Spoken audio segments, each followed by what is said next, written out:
Selamat datang di sidang akhir skripsi kami. Di sini kami akan menjelaskan tentang review proses produksi bioetanol dari ampas tebu. Berikut merupakan biodata dari kelompok kami. Perkenalkan, nama saya Muhammad Gani Satria, NIM 30, dan ada partner saya Lalina Sari, NIM 50. Dan perkenalkan juga dosen bimbing kami yang pertama, yaitu ada Ibu Malahiti Nasution, STMT, dan Bapak Amir Rahmat, STMT. Berikut merupakan outline pembahasan pada kali ini, yaitu ada abstrak, pendahuluan, tinjauan pustaka, metodologi, hasil dan pembahasan, kesimpulan dan saran, dan ada lampiran. Data dari Kementerian SDM pada tahun 2017, bahan bakar minyak menempati posisi pertama pada konsumsi energi Indonesia. Kita tahu bahwasanya konsumsi bahan bakar minyak Indonesia semakin meningkat tiap tahunnya. Hal ini tapi tidak sebanding dengan produksi yang ada.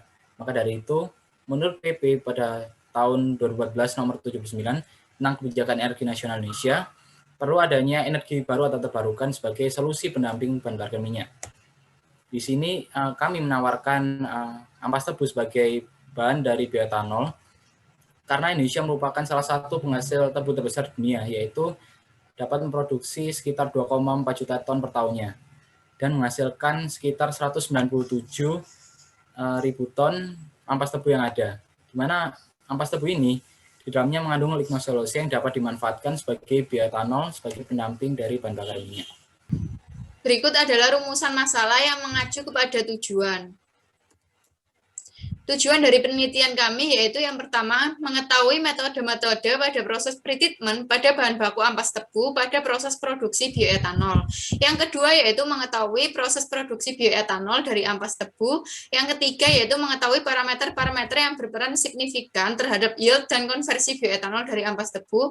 Dan yang keempat adalah mengetahui kesesuaian bioetanol dari ampas tebu terhadap SNI 7390/2008 tentang Standar Nasional Indonesia Kualitas Bioetanol. Ruang lingkup penelitian kami yaitu yang pertama, bahan baku yang digunakan yaitu ampas tebu. Yang kedua, proses review dilakukan melalui studi literatur berupa buku dan jurnal yang relevan. Dan yang ketiga yaitu hasil review dibandingkan dengan SNI 7390/2008 tentang Standar Nasional Indonesia Kualitas Bioetanol. Selanjutnya yaitu tinjauan pustaka. Yang pertama yaitu pretreatment. Pretreatment adalah suatu proses yang bertujuan untuk memecah ikatan lignin atau biasa disebut dengan delignifikasi. Pretreatment bergantung kepada bahan apa yang dipakai. Pretreatment terdiri dari pretreatment asam, basa, organosoft, dan steam explosion. Selanjutnya ada hidrolisis enzimatik, di mana hidrolisis enzimatik merupakan suatu proses yang digunakan untuk memecah ikatan selulosa dan hemiselulosa menjadi gula reduksi. Di sini kami menggunakan Trichoderma sp untuk menghasilkan enzim selulase dan enzim silanase yang berfungsi untuk mengkonversi selulosa dan hemiselulosa menjadi glukosa dan silosa. Kemudian ada fermentasi, di mana fermentasi merupakan suatu proses untuk mengkonversi gula reduksi menjadi alkohol dengan bantuan mikroorganisme. Di sini mikroorganisme yang digunakan ada Saccharomyces cerevisiae, Z. mobilis, dan Pseudomonas stipendis, dan menghasilkan reaksi seperti berikut untuk menghasilkan etanol. Distilasi atau pemurnian adalah proses pemisahan dua atau lebih komponen berdasarkan perbedaan kemampuan penguapan. Bioetanol sendiri adalah bahan bakar alternatif yang diolah dari tumbuhan dengan cara fermentasi dan destilasi. Berikut disajikan tabel parameter uji bioetanol sesuai SNI 7390 tentang standar kualitas bioetanol, yaitu kadar etanol minimal 94%.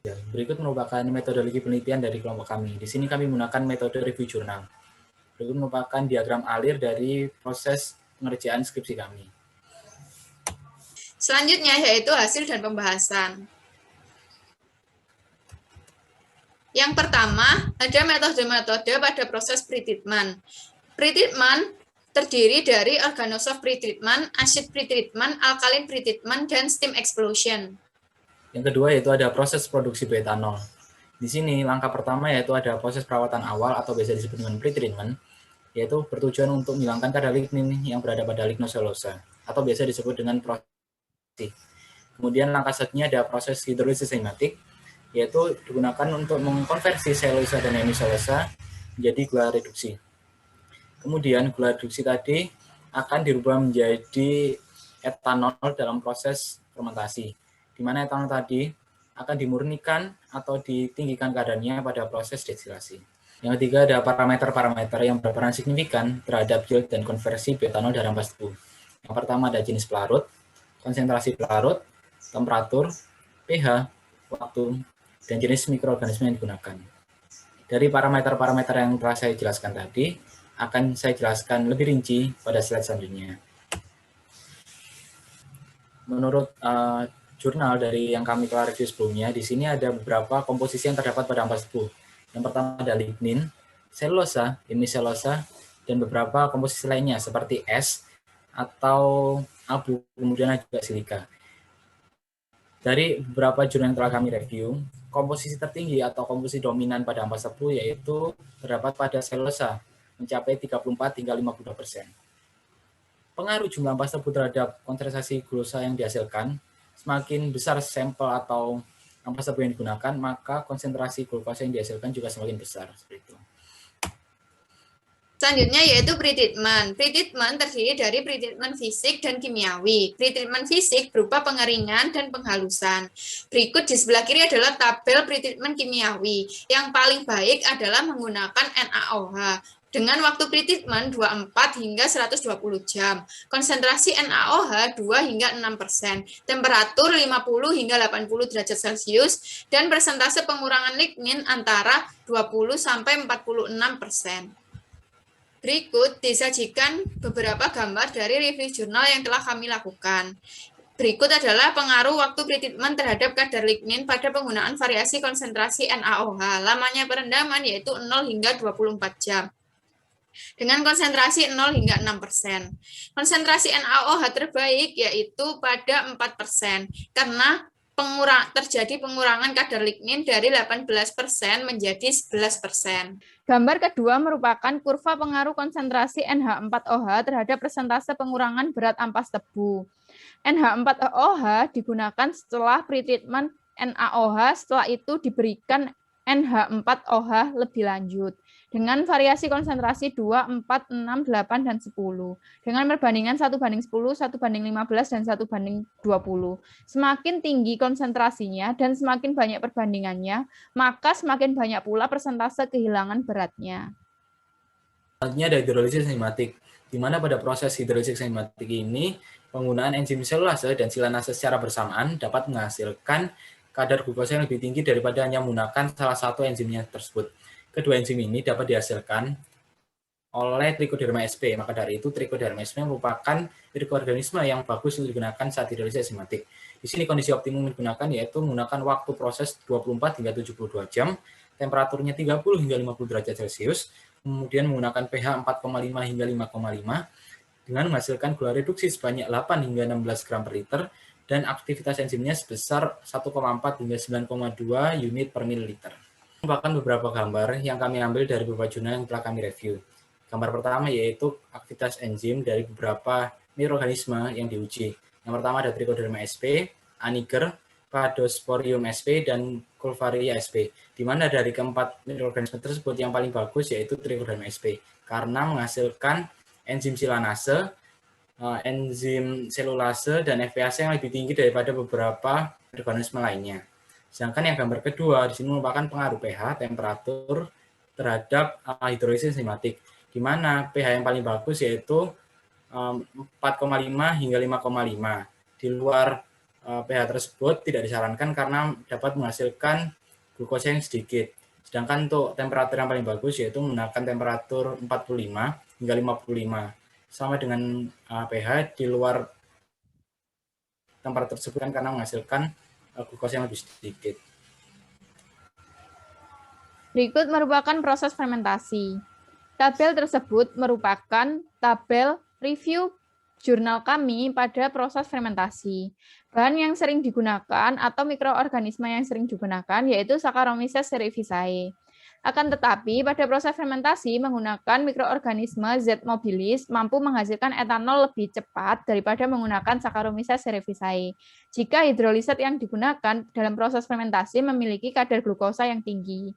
Namun, penggunaan yeast Pichia stipitis dan Saccharomyces cerevisiae secara bersamaan mampu menghasilkan etanol lebih banyak dibanding hanya menggunakan salah satu yeast. Itu terbukti pada tabel review jurnal yang telah kami dapatkan.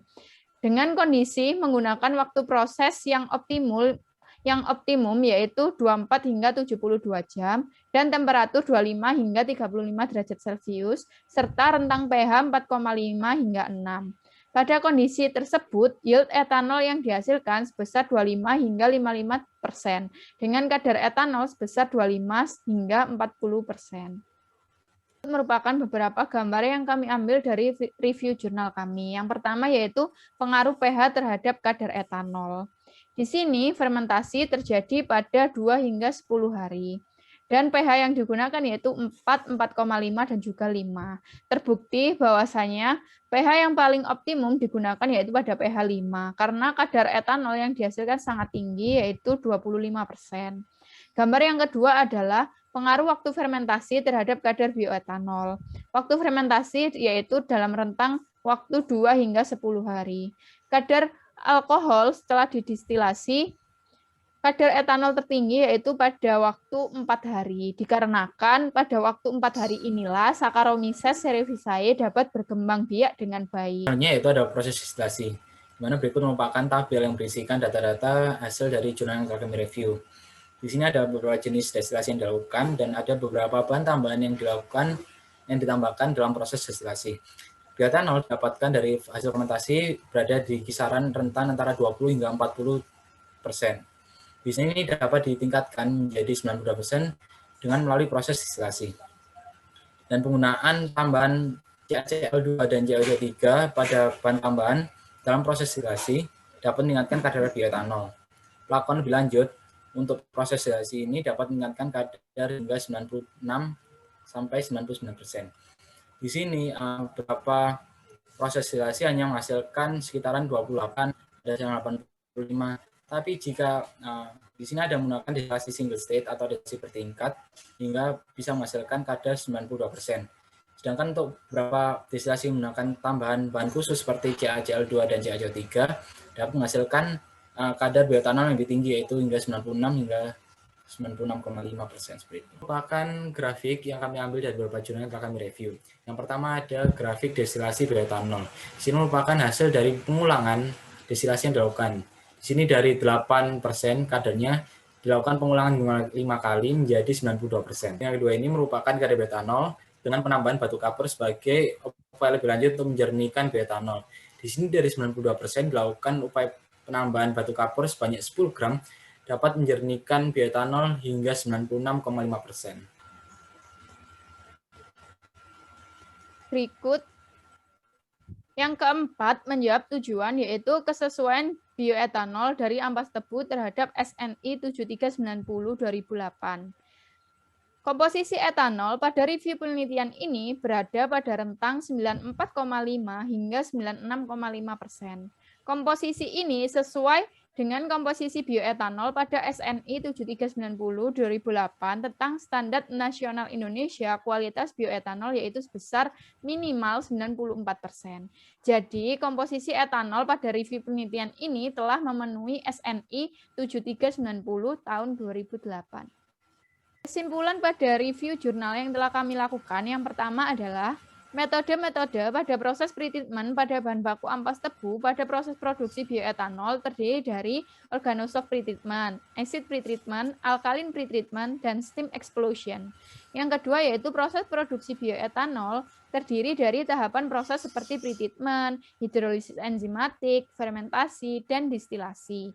Yang ketiga yaitu parameter-parameter yang berperan signifikan terhadap yield dan konversi bioetanol dari ampas tebu yaitu jenis pelarutnya, konsentrasi pelarut, temperatur, pH, waktu, dan jenis mikroorganisme yang digunakan. Yang keempat yaitu komposisi etanol pada review penelitian ini berada pada rentang 94,5 hingga 96,5%. Komposisi ini sesuai dengan komposisi bioetanol pada SNI 7390/2008 tentang Standar Nasional Indonesia Kualitas Bioetanol yaitu sebesar minimal 94%. Kemudian saran dari skripsi kami yang pertama yaitu melakukan review jurnal proses produksi bioetanol dari sumber non-pangan lain. Kemudian melakukan review jurnal yang lebih banyak lagi agar dapat memperoleh data dari banyak sudut pandang. Kemudian berdasarkan tingkat kesiapterapan teknologi atau KT, atau readiness level, TKT review literatur ini pada tingkat TKT 1. Sedangkan penelitian-penelitian pada review ini merupakan TKT 3. Oleh karena itu, sebaiknya perlu dilakukan penelitian skala laboratorium lebih lanjut. Yang terakhir yaitu berdasarkan tingkat kesiapan terapan teknologi, perlu dikembangkan strategi bisnis pengembangan hasil penelitian. Berikut merupakan beberapa daftar pustaka yang kami gunakan untuk merancang skripsi kami.